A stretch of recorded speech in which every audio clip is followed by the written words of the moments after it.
recently. Who's Pete Doherty? He's a more famous for taking. He's a famous singer. Yeah. He's a famous singer. Irish? No, Irish name, but he's he's English, isn't he? Is he? Yeah, Robin? he's English. Yeah, well, he's Irish. Kind of. His mother's Irish. His father and brother are Irish. Yes, He's a very quite Irish famous name. for going out with Kate Moss, the supermodel, and he was the band called the Libertines when he started. Yeah. So he's been quite a we had him. well-known figure in the scene for the last 12 years. We had him open the centre, and his manager phoned me up the next day to say that Pete's karma has changed because he hadn't done anything for about 4 years. And he phoned him up and said he just released a record and it was doing very well. So he attributed it to his doing a little spiritual activity. Actually, for Andy's sister, she's a devotee. Alright, so the manager's sister is a devotee as well. I don't know Who if she she is, is. So, alright. Yeah, sorry. So, how are we doing time-wise here? What usually happens when the prashad comes, we start serving, and you kind of. That's when speaking stops. And what time is that estimated as? I have a watch. 8 o'clock. I can see it. Is that the right time? Yeah, 2 minutes forward. Okay. All right. So, all regular comers here? Any newcomers? You're new here, but you're not new to Krishna consciousness, it appears. One. Quite new, One. yeah. All right. All right, then I'll speak on Bhagavad Gita. I can put it. Jai Radha Madhava Kunja Bihari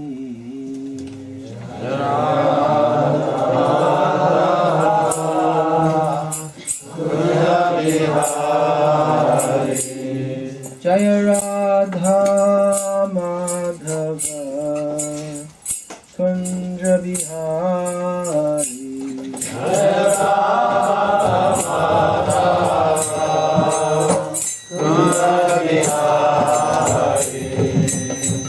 Gopi Janna Vallabha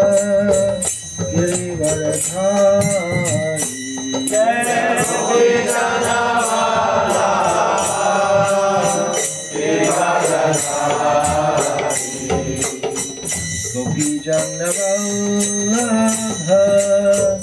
Girivaradhari Gopi Janna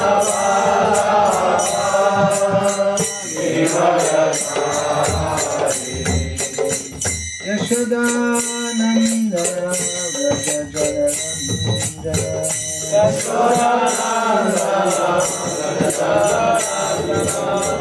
Yashodananda Vraja Janaranda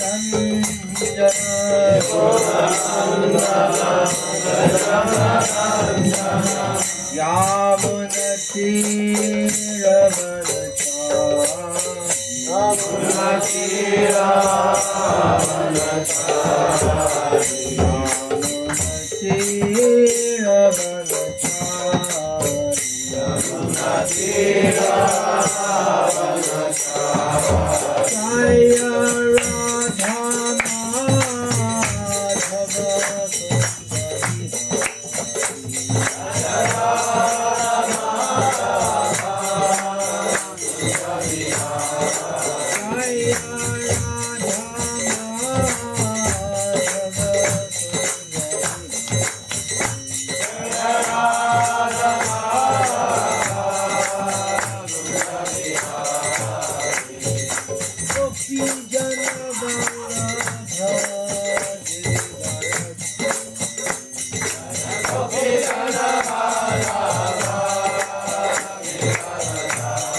Gopi Janavara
Sri Srinath A.C. Bhaktivedanta Swami Prabhupada Ki Jai. Gaura Premanande. Nama Om Vishnu Padaya Krishna Preshtaya Bhutale Shrimate Bhaktivedanta Swami Niti Namane. Namaste Saraswati Deve Gauravani Pracharine Nirvishesha Shunyavadi Paschatya Deshatayane. This has to be close to what?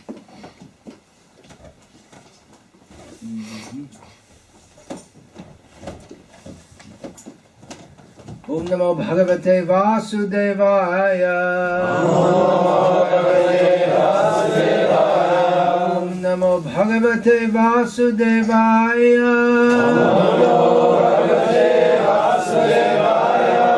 Om Namo Bhagavate Vasudevaya.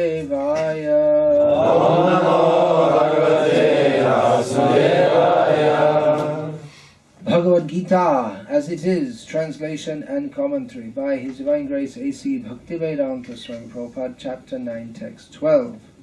Mogha Sha Mogha Karamano Mogha Jnana Vichetasaha Rakshasim Asurim Chaiva Prakritim Mohinim Shritaha. Translation. Krishna says, those who are thus bewildered, thus means, in the previous verse, Krishna said, the persons who do not, well, I'll just read the whole verse, and we'll know for sure. Krishna says, fools deride me when I descend in the human form. They do not know my transcendental nature as the Supreme Lord of all that be. So, this is referring to people who don't accept Krishna as he is. Those who are thus bewildered are attracted by demonic and atheistic views. In that deluded condition, their hopes for liberation, their fruitive activities, and their culture of knowledge are all defeated. Purport. There are many devotees who assume themselves to be in Krishna consciousness and devotional service, but at heart do not accept the Supreme Personality of Godhead, Krishna, as the absolute truth. For them, the fruit of devotional service, going back to Godhead, will never be tasted. Similarly, those who are engaged in fruitive, pious activities and who are ultimately hoping to be liberated from this material entanglement will never be successful either, because they deride the Supreme Personality of Godhead, Krishna. In other words, persons who mock Krishna are to be understood to be demonic or atheistic.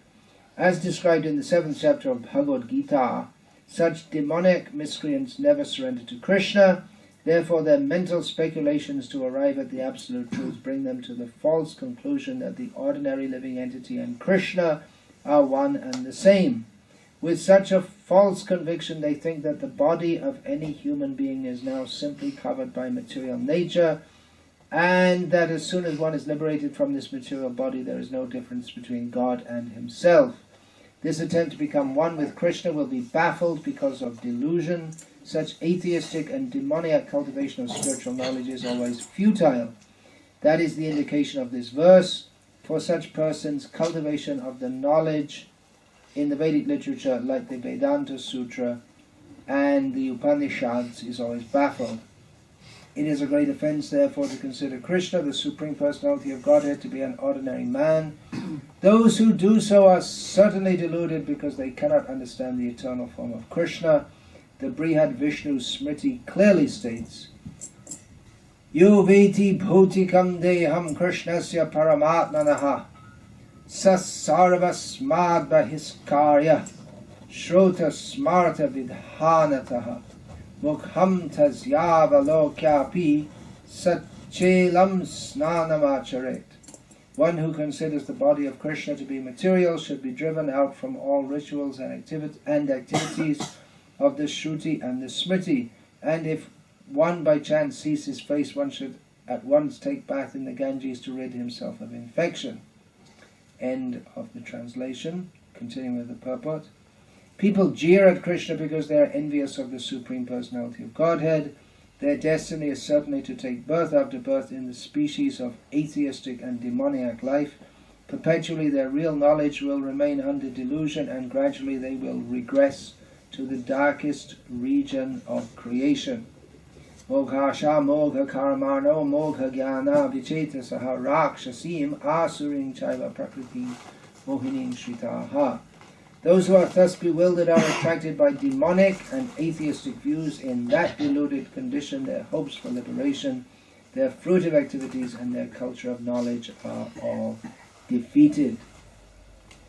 Om Jnanatinirandhasya Jnananjana Shalakaya Chakshur Militam Yena Tasmai Shri Gurave Namaha Nama Shrishtham Manamapi Shaktiputra Swarupam Rupam Tasyagajamur Purim Mathurim Goshtavatim Radha Kundam Girivaramaho Radhika Madhavasham Prapto Yasya Partita Kripaya Shri Gurum Tamnatosmi Vandeham Shri Guru Shri Ataf Padakamalam Shri Gurun Vaishnavanscha Shri Rupam Sagrajatam Sahagana Raghunatan Vitam Tam Sajivam Sadvaitam Savadhutam Parajana Sahitam Krishna Chaitanya Devam Shri Radha Krishna Padan Sahagana Lalita Shri Vishakam Vitamscha. Hare Krishna, Krishna Krishna, Hare Hare, Hare Rama, Rama Rama, Hare Hare. This verse and purport are the kind of things which people don't usually want to speak about. It's generally among people, in this country at least, it's considered taboo in polite conversation to speak about politics or religion because it tends to get heavy and partisan.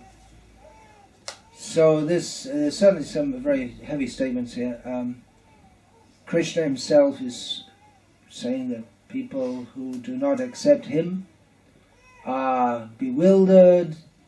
Srila Prabhupada, he translates this, he brings out the purport of this, they're demoniac and atheistic, and all their activities are all defeated, and Srila Prabhupada several times in this purport speaks about people who are atheistic. And I wanted to talk about this because although there is a general taboo about speaking about religion, at the present time in England especially, and in America, there is what is called the new atheism. There's nothing really that new about it. The basic idea of atheism is that there's no God. New maybe in the sense that there are it's championed by scientists who have made what to them are new discoveries. Those who are theists will say, well, it's nothing new. God made it all. It's always been there. But there's aggressive attack on religion.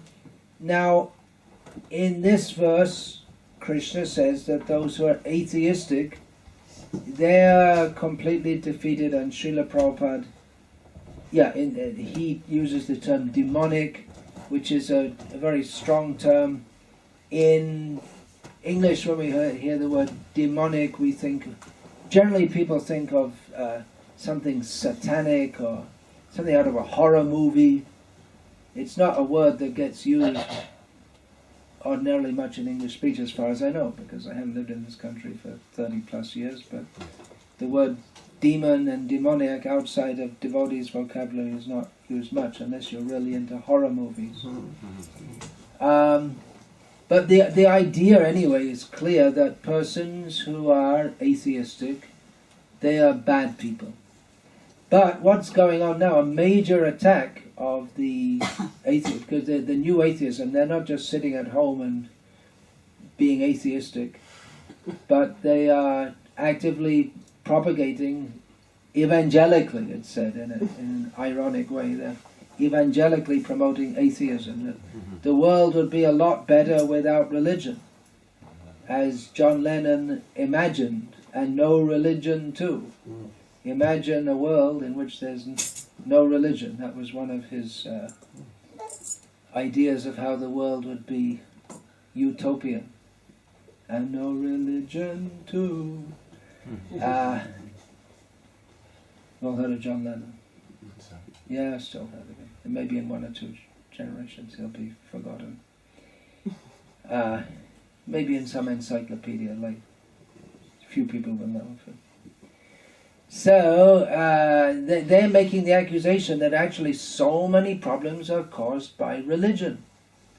And they mostly talk about cause or have been caused by. They mostly talk about Christianity and Islam, and there's a lot of concern about what is now called Islamicism, which means fanatical, what they deem to be fanatical Islam. And just like, for instance, in the news right now is an attack in Kenya of what are supposed to be fundamental Muslims or whatever. And it seems to be one thing after another. There was in England a few years ago, there were attacks on buses which are said to have been propagated by, done by Muslims. Well, you never really know what's going on, but 9/11 was said to be done by Muslims, although you never really know. But anyway, there is concern over what's called Islamicism, and then the whole Christianity. I read a book a few years ago called The History of Christianity. It was quite a big book. I thought I'd read it to see all the different philosophical, but nothing very philosophical. As Srila Prabhupada said, it's just a history of killing. It's killing within different sects of Christianity, and then killing non-Christians, and the idea that came out, I believe that came out from Saint Augustine, is that only humans have souls. Actually, at that time, only men had souls, and it took a few more 100 years for women to get souls. And I don't know, when Africans got souls, Oh, that's pretty fortunate for us. you have been granted at some point in time, but the idea that animals are just some kind of creatures that you can, It's still going on in Western civilization. It came out that you just kill animals as you like, because anyway they're just for eating, that's all. So they pointed that, and then of course the Inquisition and the Crusades, and there are many complaints about religion. It makes, anyway, I won't go on because I'm not promoting their agenda, but I'm just, and recently, I was just in Ireland recently, which is traditionally a very Catholic, highly Catholic country, but there's widespread disaffection now with the Catholic Church due to the child abuse by priests, and maybe even worse than that was the cover-up and the apparent heartlessness of the Roman Catholic Church toward all of this. So religion's coming in for a big bashing, and they're having a hard time defending it. The debate goes on a lot on the basis of, well, we need religion. Without religion we can't have any moral principles. With the atheists saying, we can work out moral principles, we don't need you. And what are your moral principles anyway? Look at the effect of your religion. So how is it that religion, which is meant for the highest good, it purports to be for the highest good, often turn out to be very bad? What's the answer to that? We hear about Jesus, the Prince of Peace, and in the name of the Prince of Peace, there's so many bad things done. Religion, the Islam is known as the religion of peace, but doesn't always seem to be that peaceful. So what happened? And be good, love thy neighbor as thyself. Do unto others as you would have them do unto you. The golden rule from Jesus. What happened? How did all these bad things come? Is humanism the answer? Well, the Vedic perspective. Now I'm going to give the answer. Now is the answer to all the problems of the world. Well, we should. I mean, that's what religion purports to do. So if having taken the position of a religious person, we should be able to make this bold claim that we do have the answers. But again, the atheists are saying, well, you don't have the answers because look at your history and look at your present. So what do we say? Unfortunately, they don't talk with us much. But we come from a different perspective altogether. As those who still, members of the Hare Krishna movement, who still walk around the streets dressed in this kind of dress and with tilak and visibly religious, people often ask us, what do you believe? It's a standard question. And Srila Prabhupada's answer to that is that it's not a question of belief. If it's just a belief, then it's not a very solid platform. I often reply to that, it doesn't matter what I believe, because I'm just a tiny little being on a tiny little planet in a tiny blip of time. What's the use of, how can I possibly know? What's the use of my belief? It's just one belief against another belief, but we should try to understand what is the truth. So the Vedic perspective, it doesn't start off with some belief, but it's the whole approach is not one of just believe, as in the Abrahamic tradition, Judaism, Christianity, Islam. Belief, that you just believe, is considered the highest virtue. But in the Vedic spiritual system, need to get through, give a path, give a squeeze up. The Vedic system is it's based on knowledge, understanding, with the understanding that there is ultimate reality, there is ultimate truth, and that in this world we are in the world of illusion. It's not very difficult to understand that we are in illusion. Well, the whole advertising industry in the modern age points to that it's very easy to put people into illusion. People like to be in illusion, otherwise the advertising industry couldn't work.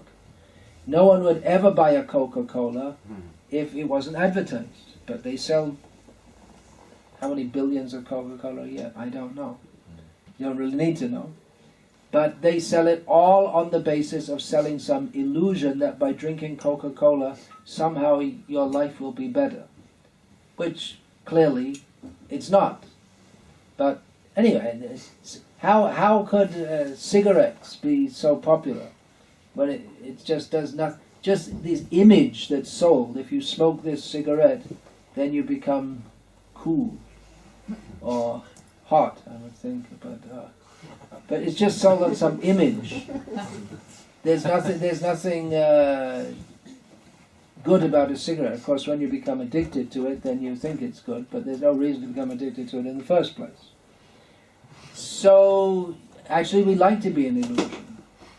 And the illusion of thinking ourselves very important. And clearly, it is an illusion. We're not important, but we all think of ourselves as important.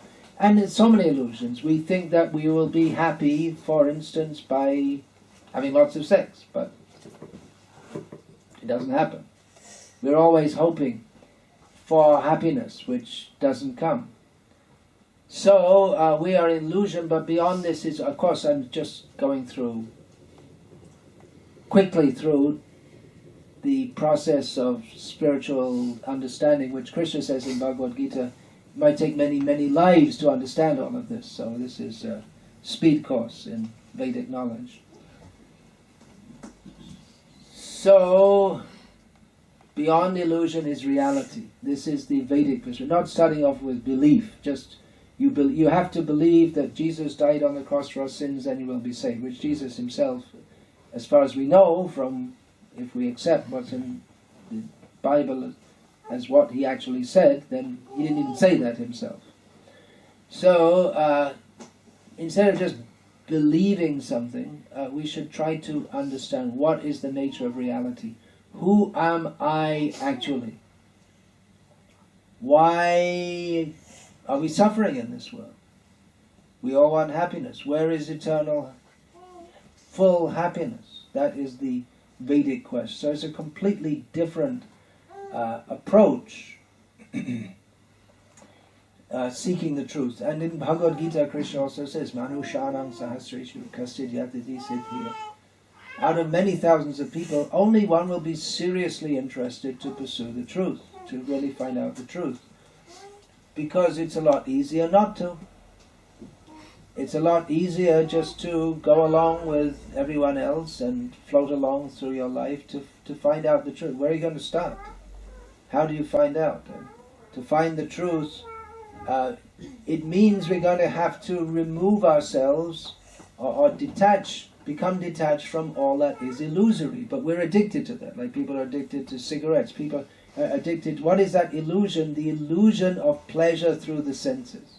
It's not just the cigarette. What is it trying about a cigarette? The flavor and the nicotine boost. I don't really know. I never smoked cigarettes. Well, one or two. But I never got addicted to it. So, why do people smoke? Because there's some sensual pleasure. So we're always seeking sensual pleasure. We want to see something that appeals to us. We want to hear something that appeals to us. That gives us some sense of pleasure. We want to, the sense of touch is, the main sense of pleasure through the touch sensation is sexual pleasure. Seeing, touching, feeling, smelling, it's intimately connected with taste. And thinking, we like to think pleasant thoughts. So in this way, we engage ourselves, we engage the senses in enjoying or trying to enjoy pleasure, but to find the truth, we have to go beyond this illusion of trying to enjoy the world, and it's not that easy to become detached because we get immediate gratification from enjoying the senses, whereas to understand the truth, we have to become detached from that. So it's a lot easier just to go along with it. Just like people are addicted to smoking, and they think, well, actually I shouldn't smoke, but damn it, I got 20 in my pocket and I want to smoke. So, okay, now I'm going to give up smoking. And 20 minutes later, well, just one more. And it goes on and on and on. So our whole life is like that, life after life. I mean, mostly we don't even think about it. But even if we think about it, about how I have to go beyond this sensual attraction, become detached from it, and understand what is the ultimate reality, the price that we have to pay for it we think is too high. But then the result of not doing that is that we are trapped in the cycle of birth and death. We get born again and again and again because we have desires to fulfill. As long as we have desires to fulfill, we get another body to fulfill those, to attempt to fulfill those desires. It's not always a human body, and many other bodies apart from human bodies. So this is how we're trapped, and most people are not interested in the truth. Many people are interested in religion, but not many people are interested in understanding what is actual reality. And you see that people take to religion, mostly people take to religion, or they're born into some religious system, or they take to it, but they don't really go very deeply to understand what is the actual fact. If they did, they wouldn't be taken in by some religious system who said, well, just believe. Just believe. If you believe this, you're saved. If you don't, you go to hell. And they don't stop to think that, well, God's supposed to be a kind God, so why does he send most of the people to hell with no chance of redemption ever? It doesn't seem to be that kind. But people like to think that, well, I'm getting saved and others aren't. Very few people really exercise their thinking processes to try to understand this. Of course, the truth can't be understood only by thinking and trying to speculate. We need some guidance also to understand that. But it is possible to do so in human life. It's not possible to do so in animal life, or bird life, or fish life, or tree life, or germ life. These are all living beings. But the human form of life has more intelligence. And that intelligence we use to build big buildings and underground basements with electric lights. It's a massive operation to get that electric light there. It's much human. We don't think so. I mean, what massive operation? You just flick the switch, but behind that there's a whole power grid, and then getting the fuel, and so much human endeavor and intelligence and energy goes into that. But that human intelligence, which is definitely far more than that of the birds and the bees, is meant for self-realization. But instead we're using it to try to make our life more suitable or more suited for sense gratification, enjoying the senses. So, this is the approach. Try to understand the truth. What is the truth? Who are we? Why are we suffering? We're eternal living beings. That's the first point to understand. We're eternal living beings. We have nothing to do with this world ultimately. We don't belong in this world. This is a world of suffering. We don't belong here. So that sense of detachment in itself will remove the exploitive tendency. Why is it that religion does harm to... In the name of religion we're doing harm to others. We have crusades and inquisitions and jihads and all this. Why is that? Because the tendency in this world to try and dominate others and exploit others and to make ourselves bigger and better, to increase the illusion of our own greatness, that is not diminished by a religious system that doesn't give us clear knowledge of who we are and what the purpose of life is. If we think that we have some God who's like some big guy who's on our side to help us bash our enemies, then it's still materialistic consciousness. According to Krishna's teachings in Bhagavad Gita, this springs from the mode of ignorance, the lowest mode of consciousness. There are different consciousness as analyzed in Bhagavad Gita. There's completely pure consciousness. There's then within the sphere of material consciousness, there's medium consciousness, better consciousness, and lowest consciousness. So the lowest kind of consciousness is that by which we actually want to do, we have a desire to do harm to others. We take some kind of pleasure in doing harm to others, and when that gets aligned with religion, then you get a very bad combination, because people think they're doing it with some divine purpose, and of course it's not all religionists who do that.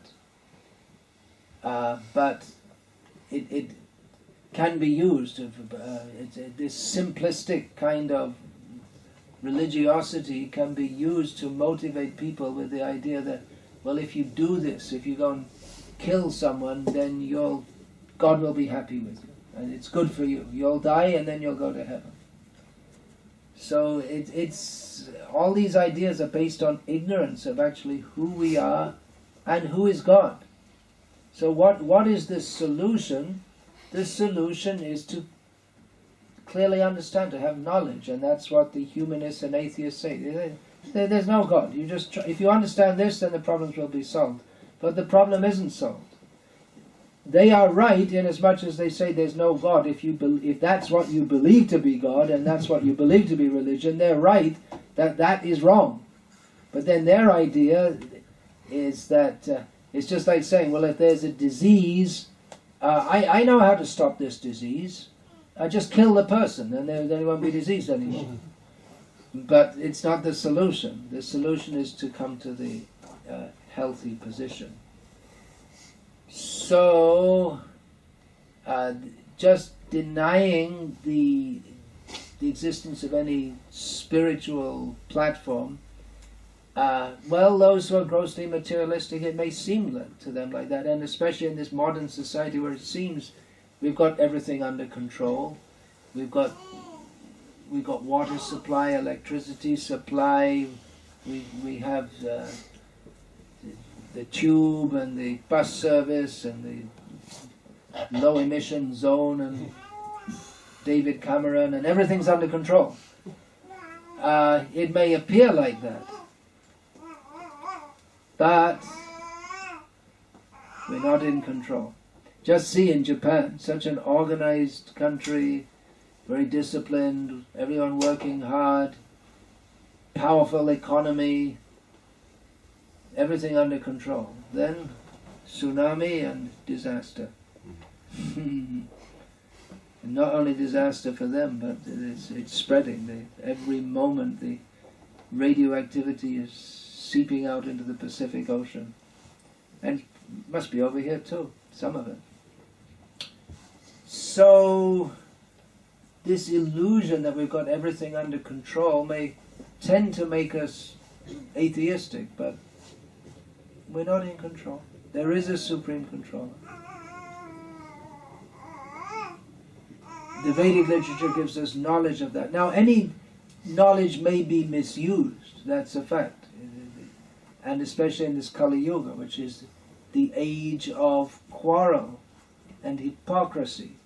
Then people, they make up religious systems or political systems, and they motivate people toward hatred. It's a symptom of Kali Yuga. It's stated in Srimad Bhagavatam that one of the symptoms of the modern age means for the last 5,000 years. And according to modern scientists, 5,000 years ago there wasn't much going on in the way of civilization at all.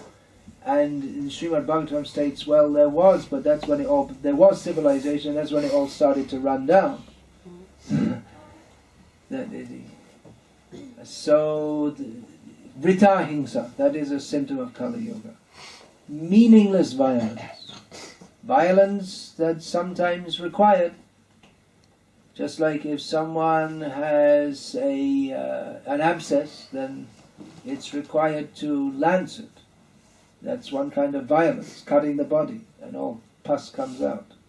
And it's messy and painful, but it's required. Sometimes it's required to kill someone, human being, that's required. Just one example just came to my mind. There may be a few years ago at LAX, Los Angeles Airport, a gunman started shooting in the El Al check-in queue. So he was indiscriminately shooting and killing people, and the security guard shot that man, the terrorist, dead. So you could say, well, peace, don't do anything, just let him go on. But take a life to save several lives. That's the logic behind that. So that's accepted in Vedic understanding, that in this world some violence is going to be necessary, because there are going to be people who need to be repressed because they have such a wicked mentality. So that's required. But useless violence, just killing with nothing to gain. I mean, people who do this killing, they may think that what is called terrorism, then they may think they're doing something good, but it's meaningless. I mean, what is the value of people are sitting in a bus, fiddling around with their iPod or whatever, and all of a sudden they're blasted to pieces? What was gained? It's meaningless violence. That is a symptom of Kali Yuga. So it is relatively easy in this Kali Yuga to manipulate people with various ideologies. Of course, it's not only religion that did that.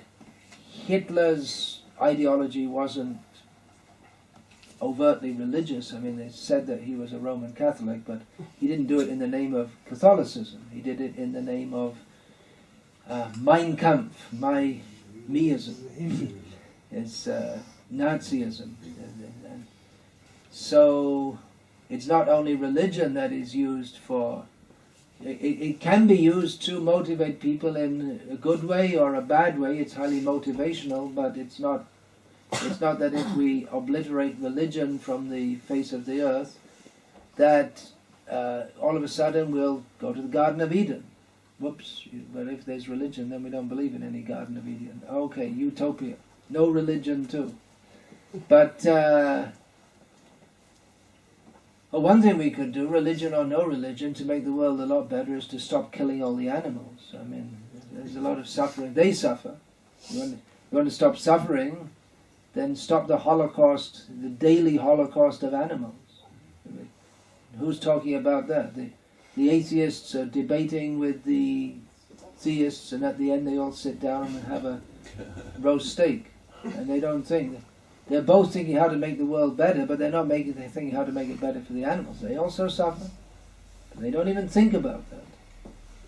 So they're not thinking very deeply at all. Their idea is to make the world a better place. Then why are you causing so much unnecessary suffering? So this,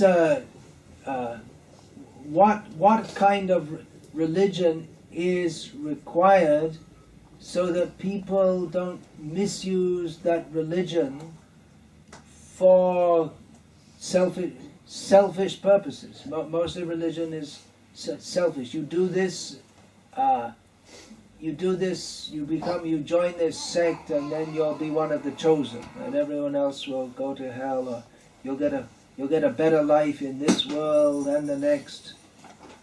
But the Bhagavatam says, Dharmasya hi apavargasya narthotayo pakalpate. What's the next line? I wrote it down because I always forget it. Narthaya dharmaikantasya kamo labhaya hi smritaha. That religion should not be followed for any material benefit. Don't think that, okay, I believe in God, so God should give me a big house and a big car and a beautiful wife and all this kind of thing. But religion is not meant for any material purpose. We should not cultivate material desires in the name of religion, but we should understand that this material condition is not a healthy condition. Religion should be for the sake of coming out of the illusion of this world. And of course, over and above that, we should try to help others to come out, but first of all, we ourselves have to come out of that. As long as religion or anything else is personally motivated, that means materially motivated, what I will get, how I will enjoy my senses, or even in a group, we the chosen people, or we the chosen flock, our group will enjoy and God will make life better for us. As long as we're thinking like that, we're still in the same consciousness of materialistic people. And certainly atheists, they can't come out of that consciousness because they have the idea we can make moral principles, but they have no idea of moral principles. If they had any idea of moral principles, they wouldn't want to kill all, they'd at least start to think about not killing all the animals. So, also if they were really open to understanding the truth, they should understand that we are eternal spiritual beings. We don't die when the body dies. There's plenty of evidence of that, but atheistic people, they don't even want to look at it. And so-called theistic people, they mostly don't want to even look at it because they're so convinced of this idea that you live once and then you die and then it's all finished. Although there's plenty of evidence to show that reincarnation is a fact. So, whoops, looks like we're going to have to cut short here. This is not going to be a stampede for the prasadam. You have to control your senses here. The Bhagavatam teaches us of four principles four basic principles by which we can understand religion is really religion. Without that, there's no real religion. So four basic principles, observable principles. They are mercy. There's no mercy, then where is the religion? That definitely rules out this fanaticism of killing people and of killing animals also. That unnecessary animal slaughter. So there should be truthful. Actually, the first principle is truthfulness. And truthfulness doesn't mean just not telling lies, but it means to find out the truth. What is actually what is this purpose of life? What is the thread on which everything is strung, on which everything operates? Why? The answer to the question. What is the answer to the question? Why? Why is there anything? Why? What's going on? So this, search for truthfulness. Then mercy, austerity. Austerity doesn't necessarily mean performing severe austerities, but that we should not. That our life is not meant simply for indulging the senses, but rather we should control the senses. There has to be some control. You can't just do anything you like, however you like, whenever you like, and become spiritually advanced. There has to be self-control. One has to follow some system to become detached from the demands of the senses. Just walking through London, there are so many shops and you may be attracted, buy this, buy that. But if we're always pulled by the attraction of what can I get, what can I enjoy, what can I do next, without focusing on what is the actual purpose of life, and then we're just pulled around by our senses, then we can't have a steady mind. It's impossible. So there must be some austerity and detachment.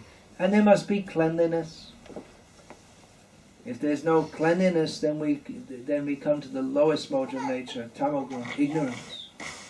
So even external cleanliness, that helps us to keep the mind clean. That's the main thing. The mind clean means the mind should be free of kam, krodh, lobh, moha, mada, matsarya, this material desire, unnecessary anger, frustration, greed, illusion, pride, envy, and so on and so on and so on.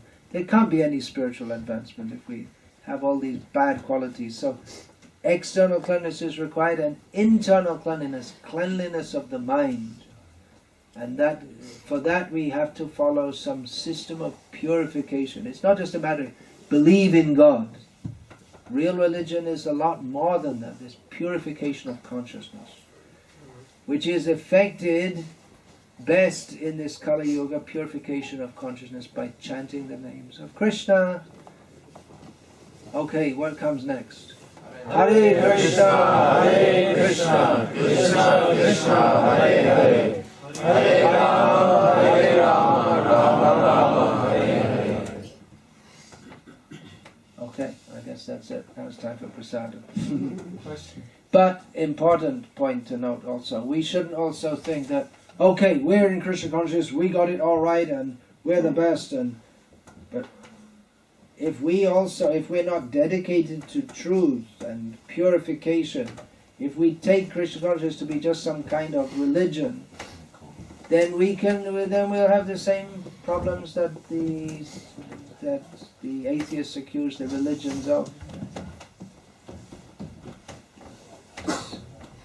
So it's not just a matter of waving a flag and saying, I'm in this religion, I'm in the Hare Krishna religion. But we really have to, it has to be from the heart, not just calling ourselves by that. Okay, someone else said they want to have a question. You want to have a question? Just one quick question. I was wondering, is Kshatriya law, as described thousands of years ago when Krishna was on the planet, is Kshatriya law an eye for an eye? In Kshatriya law, an eye for an eye. It's a different concept altogether. Kshatriya means one who protects others from harm. So Kshatriya dharma is meant for protecting others from harm. It's the general populace. It's not so much that I have an enemy and I have to kill them, but I have to protect the general populace from rogues.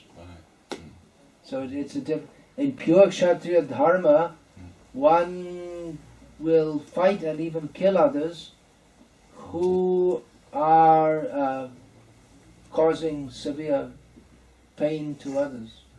So it's a different concept altogether.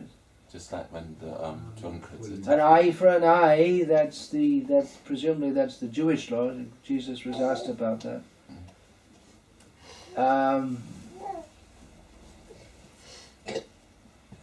That's turning the other cheek is suitable if the cause of the truth is best served by doing so. It's not always applicable. Right. That can be very harmful also. If the people are doing wrong and you have the ability to do something about it and you don't, in the name of pacifism, then your pacifism is what's the word? It's violence. What's the word? Negative. Passive violence. It's passive violence, which sounds like a contradiction, but it is. Negligent. Yeah, that you can be in the court of law. You can be convicted for criminal negligence. So it's a similar case.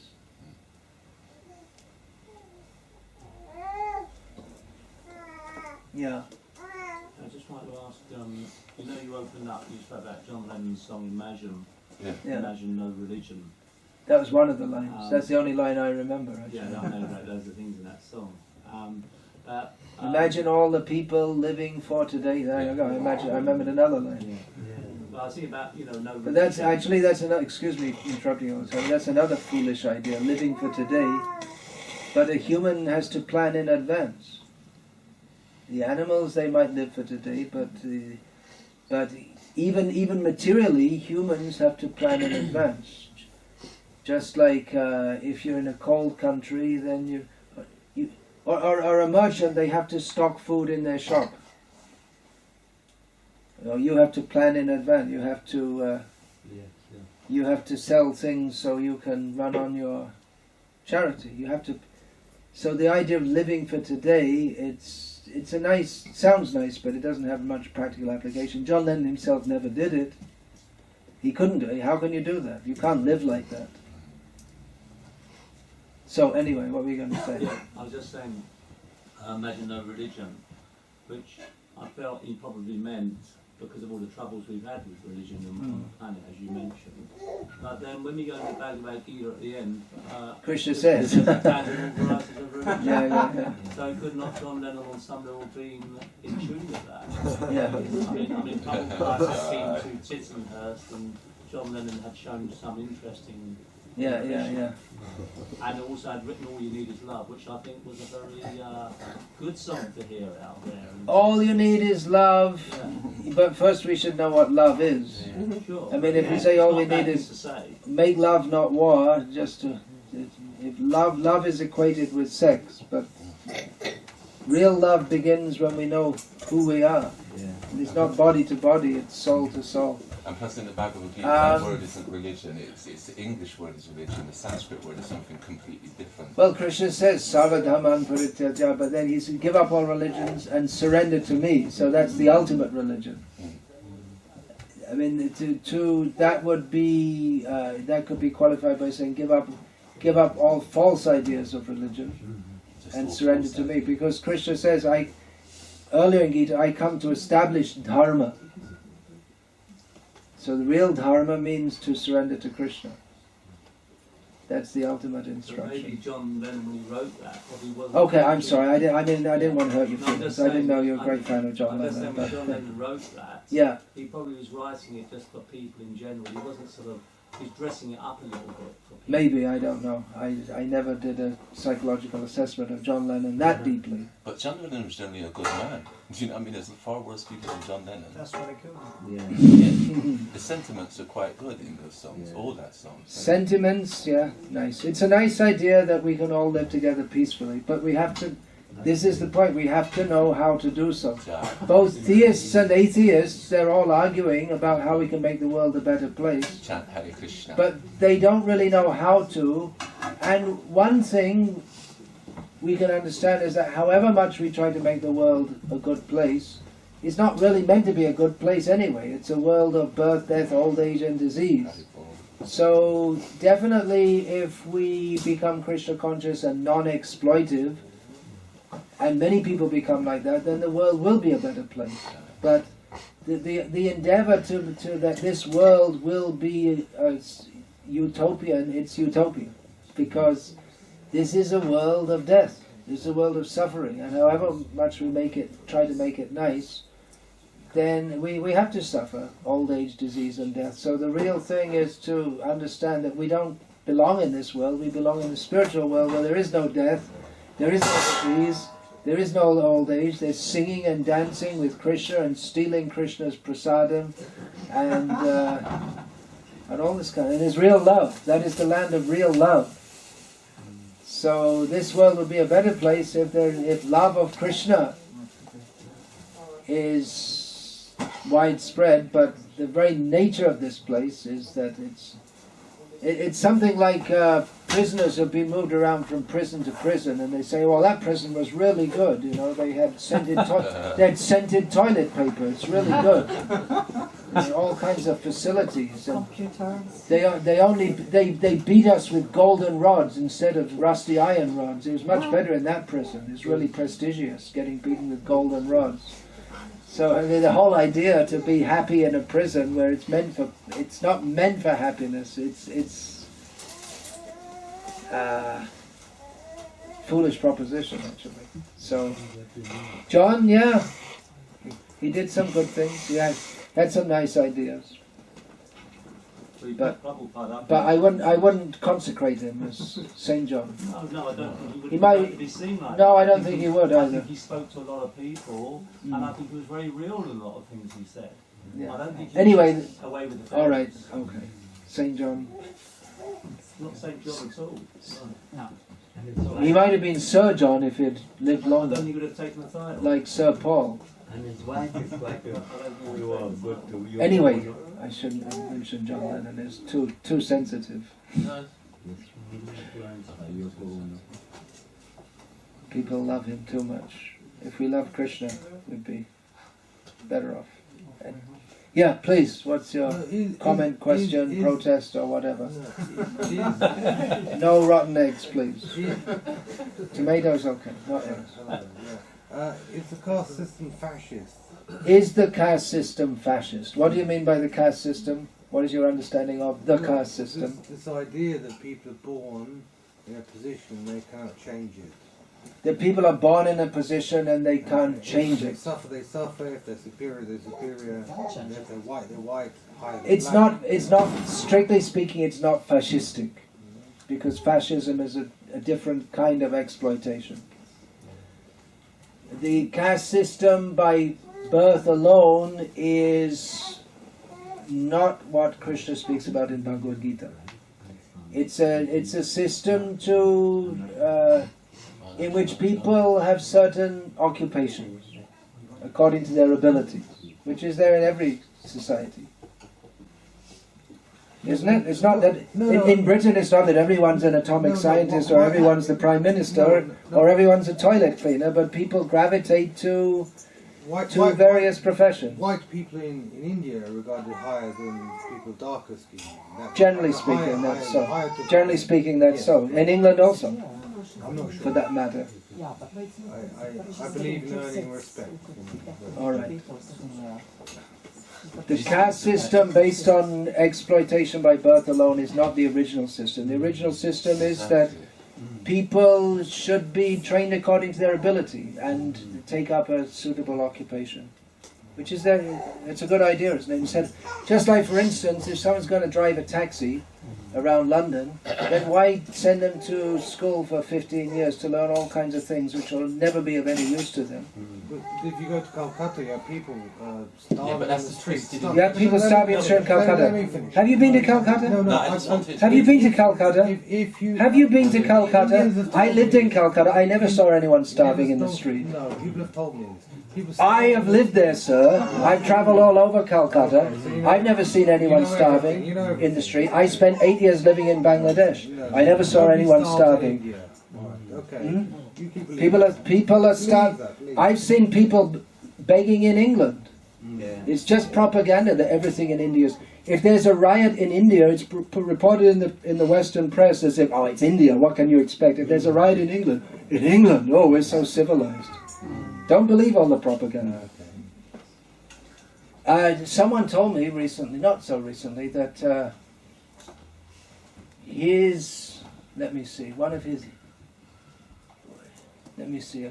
a cousin of his in England, he's from India, married an English woman, and she never wanted to come to India because she thought it was so terrible.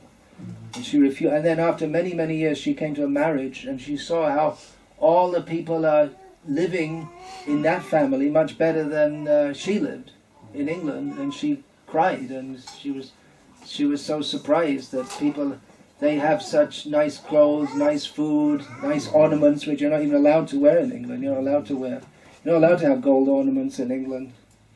Everyone in India has gold. Every single person in the country has gold. In England, you're not even allowed to have it. Anyway, let's not bring this down to the platform of India is better than England, but there is a lot of bogus propaganda. There are a lot of problems in India, definitely social problems. But hey, you know what? There's a lot of problems in merry old England too. It's not England anymore. It's not England anymore. All those damn Indians came here. This is a globalised casualty. Yeah. I think that Srila Prabhupada said somehow or other become Krishna conscious. And in the Bhagavad Gita it says what you think of at the time of death, that's where you go. So we might try and follow these four regulated principles and so on and so forth, follow Dharma. But what about these repressed and suppressed material desires? Suppressed and repressed material desires. What will do, but in the meantime, there are questions. You can say it quietly to yourself if you like. I can't say it, it's too long. Okay. You want to do that then? We want to finish up. There's a a request for I have one. stop all this unpleasant verbal punching and let's get on with the real thing. One more question, if you'd kindly wait for 2 or 3 more minutes. I was just thinking, Oh. you mentioned. Is that okay? Okay, I saw that. I mean, you mentioned demoniac mentality or consciousness. I was wondering, Mayavadis, are they demoniac? Or which are worse? Mayavadi's demoniac. And Well, we which are just worse? read it in there. And which are worse, Mayavadis or... Which are worse, then we're going to talk about, if you poop and it's black or if you poop and it's green, which is better and which is worse.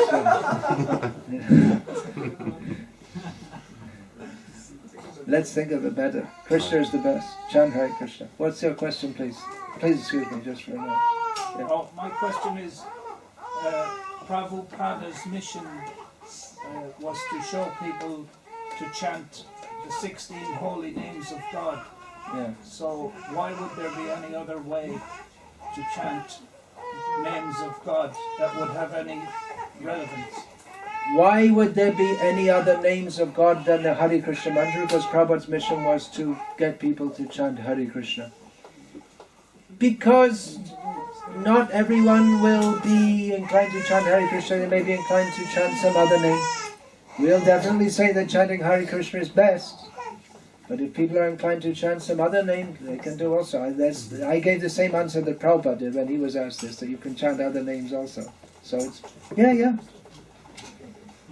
Even in Australia, Srila Prabhupada said to some Christians that he encouraged them that we can worship Jesus and Krishna together, and you can chant the name of Christ. Do you encourage bridge preaching? Bridge preaching, go under the bridges and give them prasadam.